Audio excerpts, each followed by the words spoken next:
Bismillahirrahmanirrahim. Assalamualaikum warahmatullahi wabarakatuh.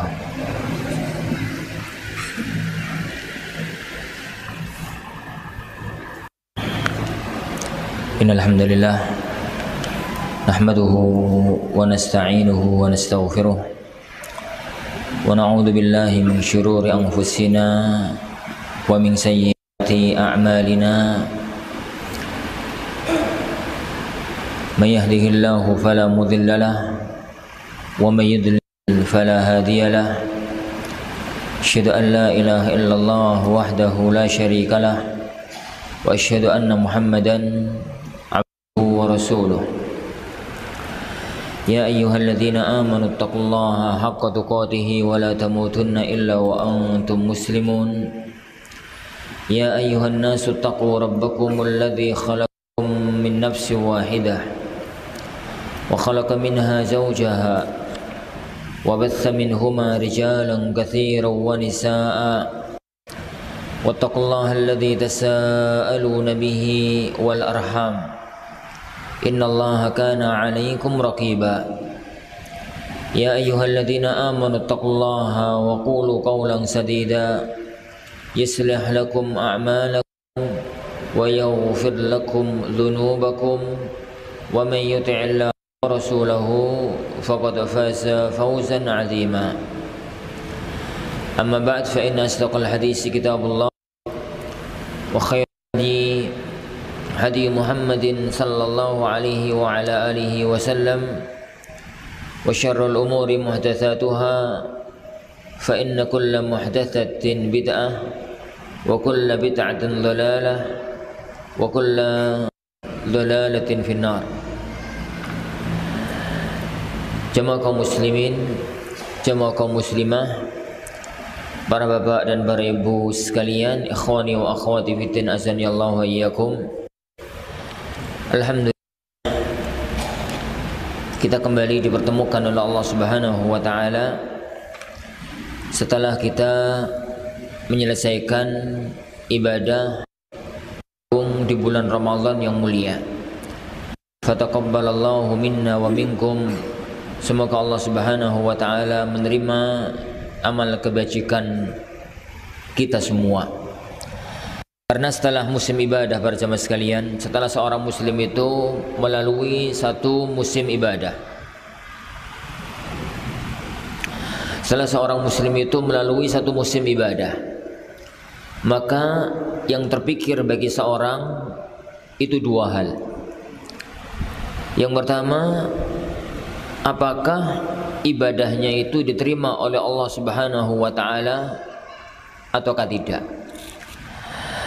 Dan di dalam mensikapi ini, sikap seorang muslim itu berada dalam dua sikap, al-khauf war raja, raghaban wa rahaba.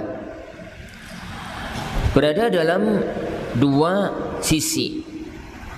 Yang pertama ada sisi raja, penuh harap amal ibadahnya selama Ramadan diterima oleh Allah Subhanahu wa taala.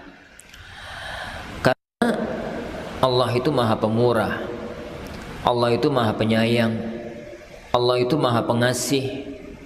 Maka Dia akan menerima amal kebajikan dari seorang hamba.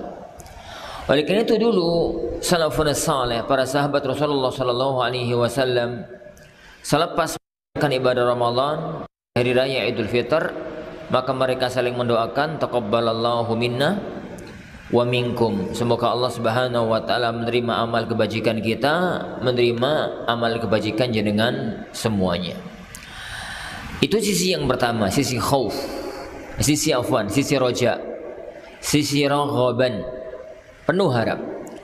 Tapi di satu sisi penuh harap ini harus diimbangi dengan khauf, rasa takut.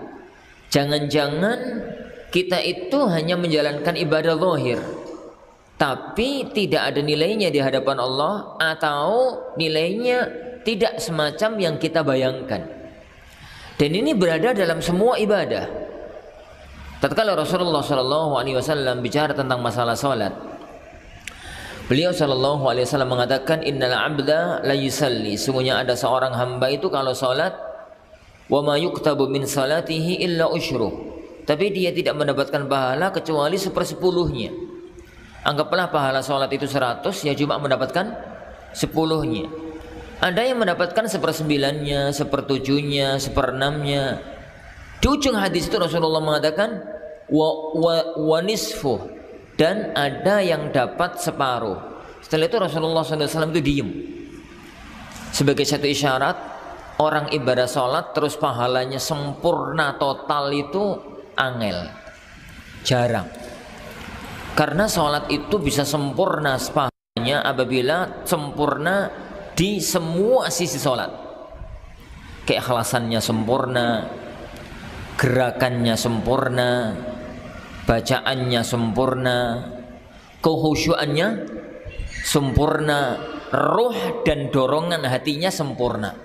Itu baru nilainya 100. Nih ikhlasi kurang titi, jadi gerakan mesti nih begitu rotok malas titi, bacaan ini dikurangi titi, apa men khusyu'i kurangi akeh. Maka setelah assalamualaikum warahmatullah, kita nggak pernah tahu pahala kita itu berapa. Yang kita tahu sholat kita sah. Pokok isyaratnya terpenuhi, gak batal, nutup aurat, menghadap kiblat, sudah masuk waktu sholat, maka rukunnya kita penuhi, mulai takbiratul ihram, al-fatihah, ruku', sujud, tahiyat, salam, berarti sholat kita sah. Nilainya di hadapan Allah kita nggak pernah tahu. Maka di situ ada khauf, di situ ada rasa takut. Maka Rasulullah mengisyaratkan agar ingat-ingat bahwasanya sholat kita itu mesti ada rasa khaufnya setelah kita menjalankan. Bar sholat itu gak alhamdulillah. Bar sholat itu jane kan pewantesi ngono, setelah melakukan ibadah yang merupakan rukun Islam tertinggi setelah syahadat, yang merupakan tiang agama, mesti dengan assalamualaikum warahmatullah, assalamualaikum warahmatullah, alhamdulillah, mesti ini ngono. Tapi enggak, syariatnya beliau sallallahu alaihi wasallam itu malah aneh. Bar melakukan ibadah agung seagung sholat malah astagfirullah, astagfirullah, astagfirullah. Jika itu dalam sholat para ikhwah, itu pula lah dalam ibadah-ibadah Ramadan. Ada rasa takut. Ibadah Ramadan itu tanpa nilai meskipun sah, karena berbagai kekurangan, berbagai amal yang bisa menggugurkan pahala meskipun tidak menggugurkan puasa. Rasulullah Shallallahu Alaihi Wasallam pernah bersabda dalam satu hadis yang masyhur, "Man lam yada' qaul az-zur wal 'amala bihi fa lillahi hajatun fi ayyada'a ta'amahu wa syarabah." Barang siapa yang dia itu tidak mau meninggalkan ucapan dusta, ucapan yang haram, perbuatan haram saat puasa, maka Allah gak butuh kok bagi dia untuk meninggalkan makan, meninggalkan minum. Dalam statement yang lain beliau pernah mengatakan, rubba sa'imin laisa lahu min siyamihi illa al-ju' wal 'atas. Jadi betapa banyak orang itu puasa tidak mendapatkan puasanya kecuali haus, kecuali lapar, kecuali dahaga. Maka ada khauf.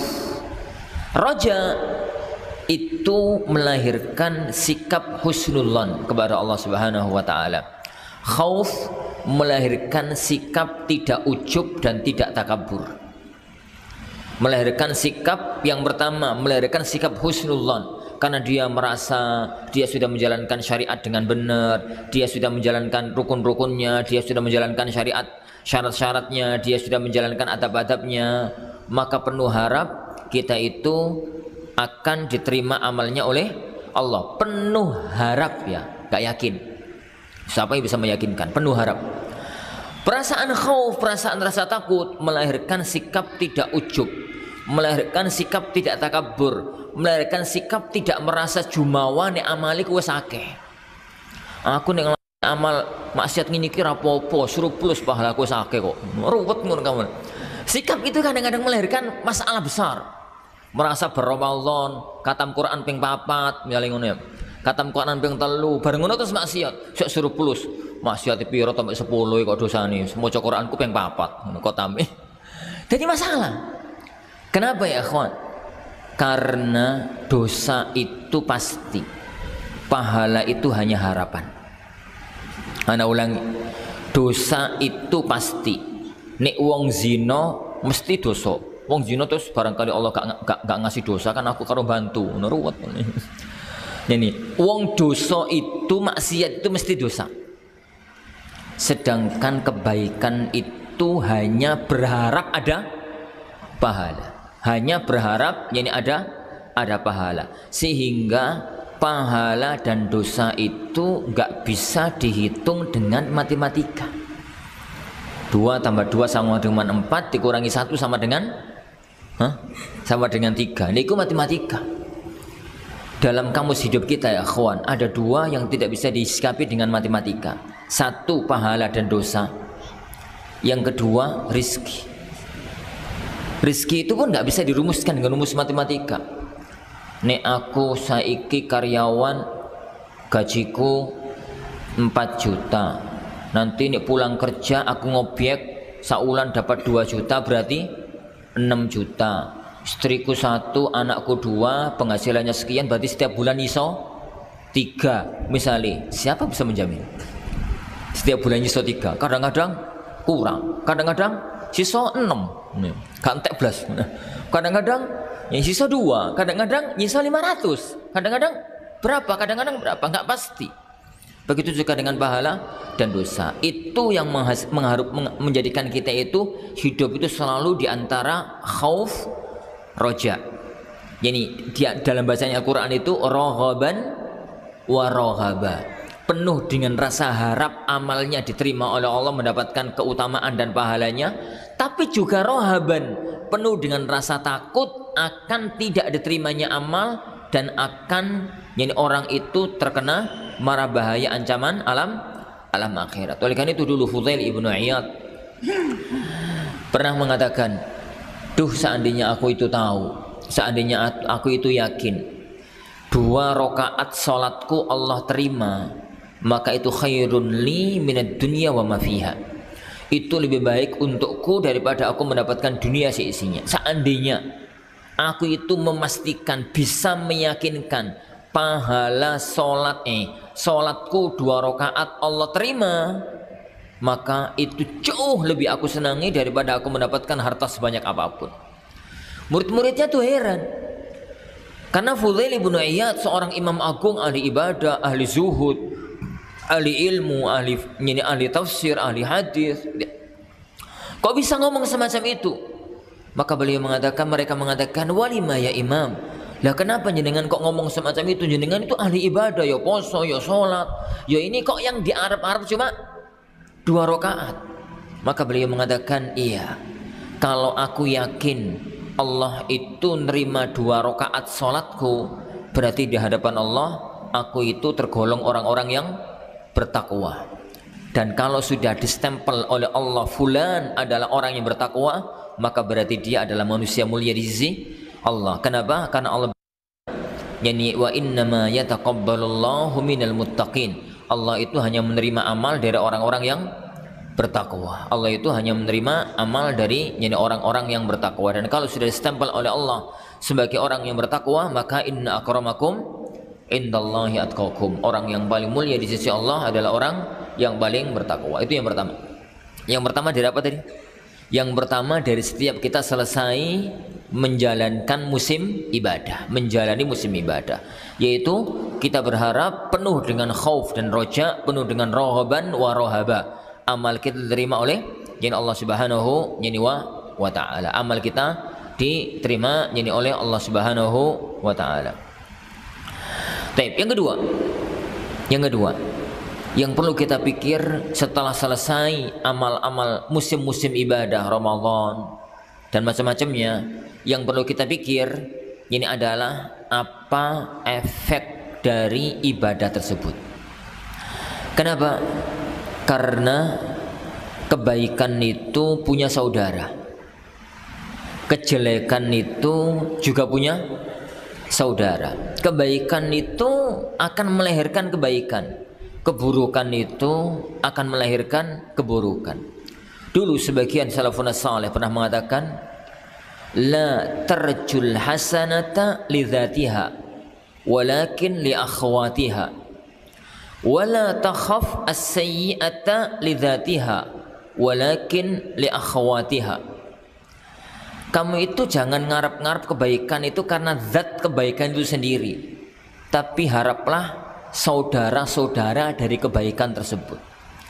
Kamu itu jangan takut satu kemaksiatan, satu keburukan itu karena kemaksiatan itu sendiri, tapi karena takutlah kepada saudara-saudaranya kemaksiatan. Kenapa para ikhwatin azanillahu wa iyyakum? Nek maksiat itu cuma satu, itu urusannya enteng. Tapi dulure kok sing akeh. Dulure, saudaranya, teman-temannya. Jadi kemaksiatan itu yang banyak. Ana ambil contoh yang mudah. Kalau ada orang sekali bohong, itu beruntun kebohongan-kebohongan berikutnya. Ada orang pada waktu hari raya, dia itu orang ya ekonominya menengah ke bawah lah. Di hari raya itu pakai baju branded, baju yang standar kalau masih baru itu 2 juta. Baju itu sebenarnya dikasih sama koncoi, dikasih sama temennya atau dikasih sama apa, tapi gak mau dia ngaku dikasih. Kewayang ngono, ekonomi menengah ke bawah tapi perlinting. Takoni sama temen nih, Masya Allah baju ini mahal men, bagus men, ini dari mana nih? Belilah. Ini lafaz beli itu dusta pertama. Berhenti sampai di situ ya kawan, dosa itu? Tidak. Loh, beli di mana? Di Jakarta. Pada orang tahun di Jakarta. Loh, kapan di Jakarta? Kemarin 3 hari yang lalu. Oh, belinya di mana di Jakarta? Tanah Abang. Harganya berapa? 2 juta. Ada urusan apa ke Jakarta? Mantenan. Lu siapa sih mantenan? Koncoku. Jadi dusta pertama meruntutkan jadi dusta-dusta berikutnya. Bohong pertama melahirkan bohong-bohong berikutnya. Itu yang dikatakan, yang digambarkan oleh para ulama, wala takhaf as-sayyi'ata li dzatiha. Kamu itu jangan takut dosa karena zat dosa itu sendiri. Dosa beli itu cuma satu, tapi dulure udah semua kayak. Jadi rentetan itu yang panjang. Satu itu urusannya gampang, tapi kalau beruntun ke belakang itu akan panjang sekali urusannya. Itu akan panjang sekali urusannya. Itu contoh gampang. Itu ya kawan, contoh gampang. Belum dosa-dosa yang lain. Semuanya itu akan semacam itu. Makanya salah satu di antara tanda kebajikan, salah satu di antara tanda kebaikan itu diterima oleh Allah Subhanahu wa taala adalah kebaikan itu punya efek. Kebaikan itu punya pengaruh dalam kehidupan setelahnya. Kehidupan setelahnya. Tanda nik Ramadan itu Allah terima, maka la'allakum tattaqun. Tanda kalau haji itu Allah terima adalah hajjul mabrur. Dan la'allakum tattaqun berarti dia menjaga ketakwaannya setelah Ramadan. Haji misalkan sekarang mau musim haji, kalau lepas hari ibadah haji, keluar dari ibadah haji kemudian dia pulang ke kampung halamannya dan haji itu Allah terima, maka dia akan menjadi orang yang jadi orang yang baik di sisi Allah Subhanahu wa ta'ala. Kenapa? Kebaikan akan melahirkan kebaikan. Makanya perlu menjaga istiqomah. Ini perlu menjaga keistiqomahan di dalam setelah kita menjalankan ibadah Ramadan. Meski Anda pertegas, istiqomah yang kita maksudkan bukan maknanya orang itu kalau lepas dari Ramadan harus beribadah seperti Ramadan. Itu nggak ada orang mampu. Aku ya nggak mampu. Masya Allah, dalam Ramadan itu mau Quran 1 hari 5 juz, ngono ya. Terus traweh, poso bendino, sedekah yuk tinggi, kemudian ibadah sholat malamnya begitu, kebaikannya begitu. Suruh bertahan semacam itu 11 bulan, gak kuat. Gak ada orang mampu. Dan memang Allah itu sengaja menjadikan dalam setahun itu ada musim-musim ibadah, ada musim-musim peningkatan amal ibadah, dan itu dua musim, dan itu musimnya 2, 1 Ramadan, 2 awal Dzulhijjah, 10 hari pertama bulan Dzulhijjah. Tapi di hari-hari yang lain menjaga keistiqomahan, yang penting amal itu nggak putus.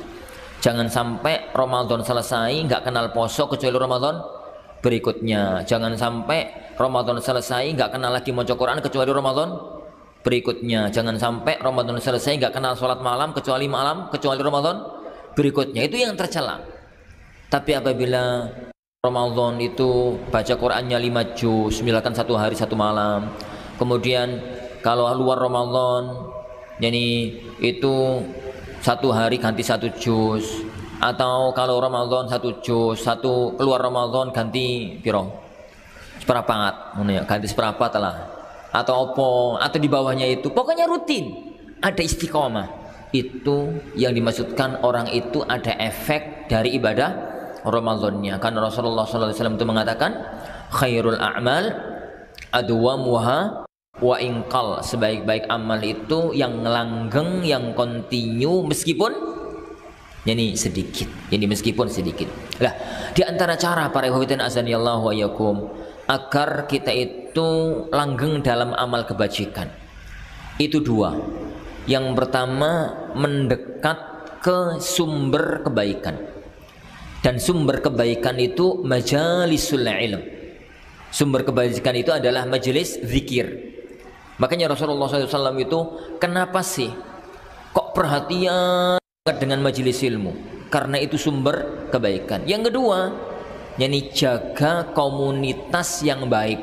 Jaga komunitas syar'i, teman-temannya orang-orang baik. Dan teman-teman yang baik itu akan sering kita dapatkan di majelis-majelis ilmu. Maka tak heran para jemaah sekalian kalau kemudian majelis ilmu itu disebut oleh Rasulullah SAW sebagai raudhah min riyadil jannah, sebagai taman surga. Kata Rasulullah SAW, idza marartum bi riyadil jannati farta'u. Apabila kalian itu melewati taman surga, idza marartum bi riyadil jannah, apabila kalian itu melewati taman surga, farta'u. Farta'u itu bahasa Indonesia apa ya? Jadi ini sampeyan itu melewati kebun iku ono buahe, ono aire yang jernih, buah wis mateng-mateng wis anum. Farta'u itu maksudnya yo puas-puas no ngombe, warak-warakno yang ada di situ. Ngono bahasa Indonesia apa? Maka nikmatilah. Oh sing ngono ya, gak pantes ya terjemahane ya. Maka kok singgahalah sing gatok lan. Ini apa ya farta'u itu? Ngono pokoknya maksudnya. Jadi ada tempat umum, sudah jelas-jelas ini kebun milik umum, taman milik umum. Siapapun boleh menikmati isi dalamnya. Lah kita lewat. Kata Rasulullah SAW, farta'u. Mampir, gak mampir yo. Melepas lelah, cuci mata, indahnya taman, bunga-bunga yang indah. Nek gerah kabeh yo jebur kali seger. Ngono terus minum dari airnya. Ono pisang yo diambil, ono jeruk yo dipetik, dimakan sampai warak seger. Gitu. Namanya farta'u. Ngono kok sini. Sembus ngono kula pokoke. Idza marartum bi riyadil jannati farta'u. Apabila kalian melewati taman surga, farta'u. Mbok farta'u itu mana apa terserah, bukan farta'u. Para sahabat lalu tanya, "Ya Rasulullah, wa ma riyadul jannah?" Ya Rasulullah, taman surga niku nopo? Taman surga itu apa ya Rasulullah? Rasulullah sallallahu alaihi wasallam mengatakan majalisudz dzikr. Majalisudz dzikr, tempat kumpul-kumpul dalam rangka mengingat Allah. Majalisudz dzikr, tempat kumpul-kumpul dalam rangka mengingat Allah. Tatkala perawi dari hadis ini Abdullah bin Mas'ud ditanya, "Wa ma majalisudz dzikr?" Beliau ditanya, "Apa itu wahai Abdullah bin Mas'ud, majalisudz dzikr itu apa?" gitu. Maka beliau mengatakan majalisul halal wal haram. Majelis yang bahas halal haram. Karena majelis zikir itu banyak. Yani majelis zikir itu ya akhwan itu banyak. Waktunya sholat ngumpul di masjid kanggo sholat jamaah itu pun majelis zikir. Yani waktunya tadarusan maca Quran itu pun majelis zikir. Tapi majelis zikir yang paling utama kata Abdullah bin Mas'ud adalah majalisul halal wal haram. Majelis untuk bahas halal haram. Saiki ngono majelis taklim.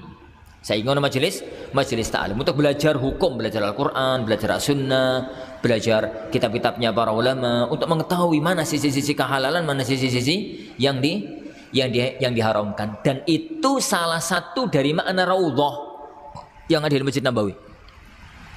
Kata Rasulullah SAW, baina baiti wa mimbari raudhatun min riyadil jannah. Antara rumahku yang saya jadi kuburannya beliau, karena beliau SAW itu dimakamkan di rumah beliau. Baina baiti, antara rumahku wa mimbari dan mimbarku itu raudhatun min riyadil jannah. Salah satu di antara taman-taman surga. Ada banyak penafsiran para ulama. Anda sebutkan satu-satu di antaranya. Salah satu di antara maknanya adalah karena di tempat itulah dulu Rasulullah ngajar. Jadi itu disebutkan oleh Al-Hafidz Ibnu Hajar rahimahullah taala. Maknanya lebih dari 5. Makna raudhah itu, makna raudhah yang ada di Masjid Nabawi itu lebih dari 5. Salah satu di antara makna disebutkan oleh para ulama. Antum jangan sampai salah paham. Kalau begitu raudhah itu maknanya itu. Enggak, Anda katakan salah satu makna. Jadi lebih dari 5 makna yang disebutkan oleh para ulama. Salah satu di antara maknanya, kenapa tempat itu dinamakan dengan raudhah? Karena di tempat itulah dulu Rasulullah SAW ngajar. Dan tempat untuk ngajar itu memang raudhatun min riyadhi al-jannah. Maka kita sekarang juga raudhah min riyadhi al-jannah, tapi enggak raudhah Madinah, raudhah Gresik. Raudhah Gresik. Jadi kalau dari makna yang dari makna yang itu, dari maknanya itu. Ya. Itu yang pertama. Yang kedua ya, akhwan. Jadi sumber hidayah itu adalah ilmu. Yang kedua adalah majelis ilmu. Yang kedua, majelis ilmu itu membentuk komunitas. Membentuk komunitas orang-orang soleh. Dan betapa pentingnya manusia terutama di zaman belakangan ini untuk memiliki komunitas orang-orang soleh, komunitas offline, enggak online. Ini komunitas online itu rapatnya godak, rapatnya jelas. Ini komunitas offline, karena orang itu lebih terpengaruh dengan sikap daripada terpengaruh dengan postingan kopo. Wis pocong berkade woco, tenanan borak. Tapi orang itu melihat ada temannya yang rajin sholat, rajin ibadah, ngomong api, santun, itu punya pengaruh. Jadi punya pengaruh dalam hidup. Makanya Rasulullah SAW menggambarkan teman yang soleh itu dengan penjual minyak wangi, sebagaimana Rasulullah SAW menggambarkan yani teman yang jelek itu dengan apa? Dengan pandai besi. Kata beliau sallallahu alaihi wasallam, "Matsalul jalisis salih wal jalisis su'." Perumpamaan teman yang baik dengan teman yang jelek itu kayak penjual minyak wangi, kayak apa? Yani kayak tukang pandai besi. Penjual minyak wangi itu kata beliau sallallahu alaihi wasallam, "Imma an yuhdhiyaka." Jadi bisa jadi dia itu akan yuhdhiyaka, memberikan hadiah kepadamu minyak wanginya. Wa imma an tabta'a minhu, bisa jadi kamu yang beli. Wa imma an tajida minhu raihatan thayyibah, minimalnya ya tercium bau yang wangi. Adapun pandai besi ini bukan berarti pandai besi itu terlarang loh ya. Sebagaimana bukan bermakna jualan minyak wangi itu disunahkan, bukan. Sama sekali enggak ada. Itu cuma gambaran mendekatkan yani satu pemahaman kepada sesuatu yang visual untuk memudahkan pembahasan, memudahkan pemahaman. Tukang pandai besi itu ya bisa jadi cipratan apinya kena badanmu, kena bajumu. Anggaplah enggak yani beluke itu, sangite itu mengenai bajumu, minimale bau yang tercium, bau yang enggak enak. Bau yang tercium itu bau yang tidak enak. Maka kita bersyukur kepada Allah Subhanahu wa taala. Yani para ikhwan azanillahu wa yakum, tatkala Allah Subhanahu wa taala yani menganugerahkan kepada kita yani untuk senantiasa berusaha meniti jalan ilmu, untuk meniti yani jalan ilmu. Jadi datang ke majelis ilmu itu mendapatkan faedah ilmu itu nomor sekian gitu ya. Itu bagi anak itu adalah bonus. Wong itu ada yang dikasih bonus akeh, ada yang dikasih bonus titik. Tapi intinya adalah barakat majelis ilmu, keberkahan majelis ilmu. Intinya itu adalah keberkahan majelis ilmu. Dan ini selalu ana ulang-ulang. Jadi untuk kita itu memahami, menyadari bahwa kita datang ke majelis ilmu itu yang paling inti adalah mendapatkan keberkahan majelis majelis ilmu. Kenapa? Terlalu banyak keutamaannya. Langkah-langkahnya datang berpahala. Tatkala dia di majelis ilmu itu adalah ibadah kepada Allah Subhanahu wa taala. Pulang bernilai yakni pahala. Di situ dia dinaungi oleh Allah, dirahmati oleh Allah, disayangi oleh Allah, diberikan ketenangan oleh Allah, dinaungi oleh para malaikat. Namanya disebut-sebut oleh Allah Subhanahu wa taala di alam para malaikat. Cukuplah itu sebagai satu keutamaan. Seandainya toh tidak mendapatkan faedah sama sekali. Seandainya toh tidak mendapatkan faedah sama sekali. Gambaran ingatan jenengan pas umroh misalkan gitu ya. Kemudian yani mau ikut taklim, ikut taklimnya ke masyayikh. Orang ngerti lor gak ngerti kidul, pokoknya menang. Ono wong guyu melo-melo guyu, ono wong nangis melo-melo nangis, pokoknya menang. Yani ono manduk-manduk ya melo-melo manduk-manduk ben pantes ngene.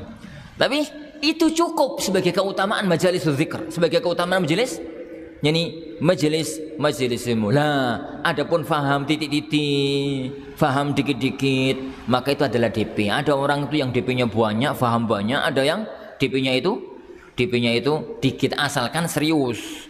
Mula gampang saat ini ngono DP pokoke toko seturu ngono ruwet mulane. Asalkan bener-bener ngikuti kajiannya, adapun nanti pulang faham gak faham itu urusan nomor sekian. Ini urusan nomor sekian. Wallahu a'lam. Para hadirin azani Allah wa iyyakum. Ini para hadirin azani Allah wa iyyakum. Kita lanjutkan kajian kita. Jam berapa? Tip. Kita dalam kajian kita Riyadhus Shalihin, tamannya orang-orang yang saleh. Al-Imam Nawawi rahimahullah taala dalam kitab ini yakni membicarakan tentang masalah salah satu di antara sisi utama seorang muslim, yaitu masalah akhlak, adab dan tazkiyatun nufus. Masalah akhlak, masalah adab dan masalah pensucian jiwa. Beliau mengumpulkan hadis-hadisnya Rasulullah sallallahu alaihi wasallam, tapi sebelumnya setiap bab memulainya dengan 1-2 ayat berkaitan dengan masalah tersebut. Kita terakhir kajian kita kalau nggak salah sudah masuk pada bab babu amri wulatil umur birrifqi biru'ayahum. Ya, benar. Bab perintah kepada pemerintah, kepada pemegang kekuasaan, pada penguasa untuk bersikap lembut kepada rakyatnya. Ya, benar ya? Iya. Kita kayaknya sudah masuk babnya dan sudah baca ayatnya, belum masuk hadisnya. Hah? Hadis? Sekarang hadis berapa? 5, 6, 5? Kok 254? 654. Oh, sekarang 654. Ya, benar. Taib. Kita sekarang di bab amri wulatil umur, perintah kepada penguasa, kepada pemerintah untuk birrifqi biru'ayahum, untuk bersikap lembut kepada rakyatnya. Wa nasihatihim, dan berbuat sebaik mungkin kepada rakyatnya. Wasyafaqati alaihim, menyayangi rakyatnya. Wan nahi an ghasyihim, melarang, dan syariat itu melarang penguasa itu menipu rakyat. Wa tasydid alaihim, menyulitkan rakyat, membebani rakyat. Wa ihmal masalihihim, dan enggak peduli dengan kemaslahatan mereka. Wal ghaflah anhum, dan lalai dari kemaslahatan mereka. Wa an hawaijihim, dan dari kebutuhan mereka. Kita sudah pelajari hadis yang pertama di mana Rasulullah sallallahu alaihi wasallam mengatakan, yani kullukum ra'in wa kullukum mas'ulun an ra'iyati, semua kita adalah pemimpin dan semua kita akan dimintai pertanggungjawaban atas kepemimpinannya, dan itu adalah kaidah. Kemudian Rasulullah SAW menyebut contoh, beliau SAW menyebut contoh, dan beliau menyebut contoh itu beberapa. Beliau ngambil satu contoh pertama, pemimpin tertinggi yaitu imam. Yang kedua pemimpin terendah, kepala keluarga. Kepala keluarga. Jadi semua orang itu pemimpin dan akan dimintai oleh Allah pertanggungjawaban. Lalu beliau menyebutkan dua contoh pemimpin tertinggi, kepala negara. Yang kedua pemimpin terendah, yaitu kepala keluarga. Di tengah-tengahnya kan ada Pak RT, Pak RW, kepala desa, Pak Camat, ini ada ini, ada itu, ada macam-macam, ada pimpinan pesantren, ada ketua yayasan, ada takmir masjid, ada ini, semuanya itu adalah pemimpin, berada di tengah-tengah itu. Rasulullah ngambil yang pertama dan ngambil yang terakhir sebagai contoh, sebagai contoh. Hadis 654. Wa an Abi Ya'la Ma'qil ibni Yasar, dan dari Abu Ya'la Ma'qil ibni Yasar radhiyallahu anhu. Qala, beliau mengatakan, sami'tu Rasulullah, saya mendengar Rasulullah sallallahu alaihi wasallam yaqul, ma min 'abdin yastar'ihi Allahu ra'iyatan. Tidak ada seorang hamba pun yang dibebani oleh Allah untuk memimpin rakyat. Ra'iyah itu orang yang dalam kepemimpinan dia memimpin anggota, kok anggota lah, rakyat ngono lho. Jadi ini kepala negara berarti ra'iyahnya ya wong sak negara. Ini ketua apa itu pimpinan perusahaan ya rakyate, ra'iyahnya itu semua karyawan. Ini apa? Pimpinan pesantren ra'iyahnya itu ya semua guru, karyawan, santri. Ini Pak RT, ra'iyahnya ya ini anggota RT, warga RT ngono.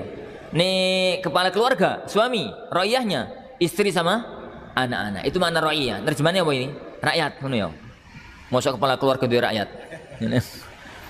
Ya sembulas pokoknya ngono lah. Itu makna ra'iyah, anggota atau rakyat. Ma min 'abdin yastar'ihi Allahu ra'iyatan. Tidak ada seorang hamba pun yang Allah berikan kepadanya amanat, berikan kepadanya tugas, beban untuk ngurusi anggotanya, untuk ngurusi rakyatnya. Yamutu yauma yamut. Lalu pada hari dia meninggal dunia, wa huwa ghasyun li ra'iyatihi. Ternyata dia itu menipu itu dalam arti tidak menjalankan tugasnya sebagai pemimpin terhadap rakyatnya. Illa harramallahu alaihil jannah. Kecuali pasti Allah haramkan dia masuk ke dalam surga. Yani wa fi riwayatin, dalam riwayat wa muttafaqun alaihi, riwayatkan Bukhari Muslim, wa fi riwayatin, dalam riwayat Bukhari Muslim yang lainnya, falam yathudha binusihi. Dia tidak melakukan yang terbaik untuk rakyatnya, lam yajid raihatal jannah, maka dia tidak akan mendapatkan baunya surga. Wa fi riwayatil Muslim, dalam riwayat Muslim, jadi kata beliau, ma min amirin yali umurul muslimin.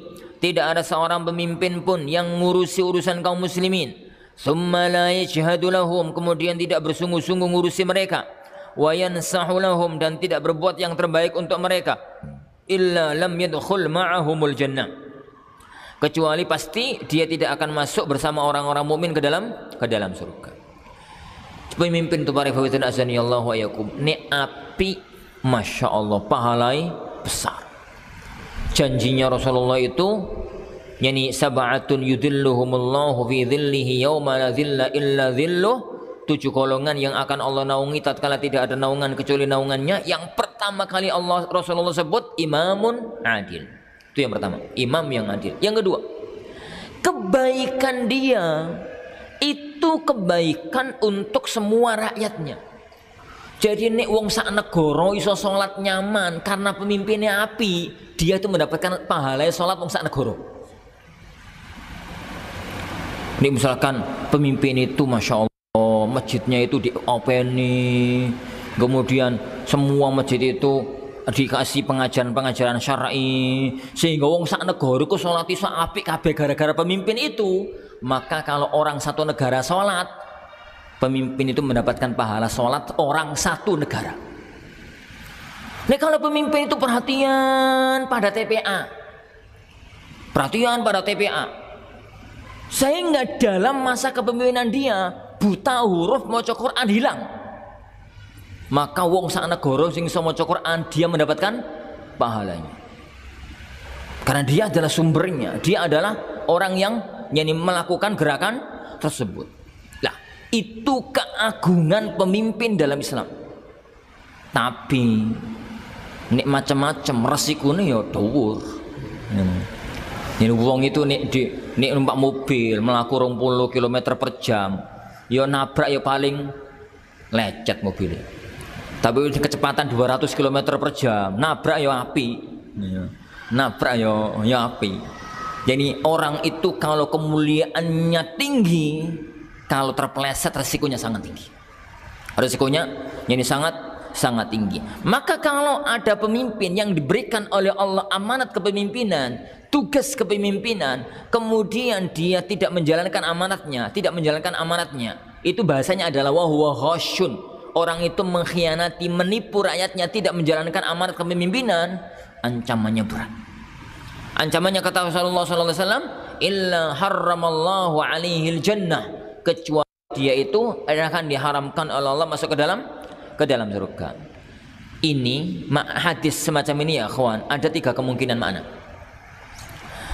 Yani illa harramallahu alaihil jannah, kecuali pasti Allah itu akan mengharamkan dia masuk ke dalam surga. Itu ada 3 kemungkinan makna. Kemungkinan yang pertama, orang itu kekal dalam neraka. Kalau dia meyakini pemimpin zalim itu boleh-boleh aja, apa-apa, pokok isek sholat, pokok isek poso, zalim ora apa-apa. Jadi sampai menghalalkan yang Allah haramkan. Tahlilul haram itu kufur. Itu yang pertama. Kalau ini yang terjadi, maka makna illa harramallahu alaihil jannah, illa harramallahu alaihil jannah, kecuali pasti Allah akan masukkan dia ke dalam kecuali Allah akan haramkan dia masuk ke dalam surga mutlaqan, secara mutlak. Makna yang kedua. Makna yang kedua adalah orang itu tahu nek dadi pemimpin itu harus adil, nek dadi pemimpin itu harus perhatian, tapi kalah karo hawa nafsu nih. Dia itu akhirnya korupsi, dia itu akhirnya nggak open pada rakyatnya, perhatian tok sama krune, sama ini gitu ya, nggak menjalankan amanatnya.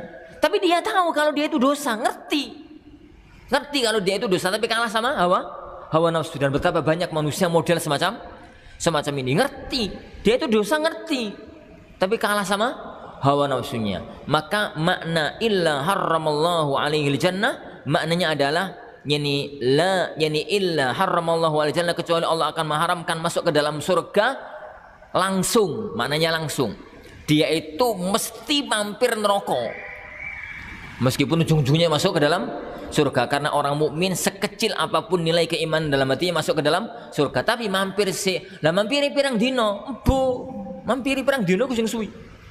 Lah yo nek pirang dino, nek pirang tahun. Lah yo nek pirang tahun, nek pirang puluh tahun. Yang pasti dia itu tidak akan langsung ke surga. Tidak akan langsung ke surga. Baik tanpa hisab maupun lewat hisab, mesti mampir neraka. Itu makna yang kedua. Dan makna yang kedua ini yang paling dikuatkan oleh para ulama. Makna yang ketiga para jamaah yang dimulakan Allah Subhanahu wa taala, illa harramallahu 'alal jannah, ini bahasa ancaman, wa'id. Ancaman kuat dari Allah, ancaman kuat dari Rasulullah sallallahu alaihi wa ala alihi wasallam, ancaman kuat dari Allah, ancaman kuat dari Rasulullah yani sallallahu alaihi wa ala alihi wasallam terhadap orang-orang yang melakukan tindakan semacam itu. Maka siapapun para ikhwah yang diberikan oleh Allah amanat, yang diberikan oleh Allah Subhanahu wa taala amanat kepemimpinan, besar maupun kecil, jalankan tugas itu sebaik-baiknya. Makanya dulu para ulama kita, para generasi yang pertama, yang diberikan amanat kepemimpinan itu paling gak seneng. Tapi nek kabeh gak gelem, ya malah susah. Yani memang harus ada orang-orang yang siap memegang amanat itu, mengingat pahala besarnya, mohon pertolongan kepada Allah Subhanahu wa taala. Wallahu alam. Insyaallah subhanahu wa taala ini yang kita pelajari, insyaallah kita lanjutkan yani pada pertemuan yang akan datang biizni rabbina tabaraka wa taala. Kita akhiri majelis kita. Subhanakallahumma wa bihamdika, asyhadu an la ilaha illa anta, astaghfiruka wa atubu ilaik. Assalamualaikum warahmatullahi wabarakatuh.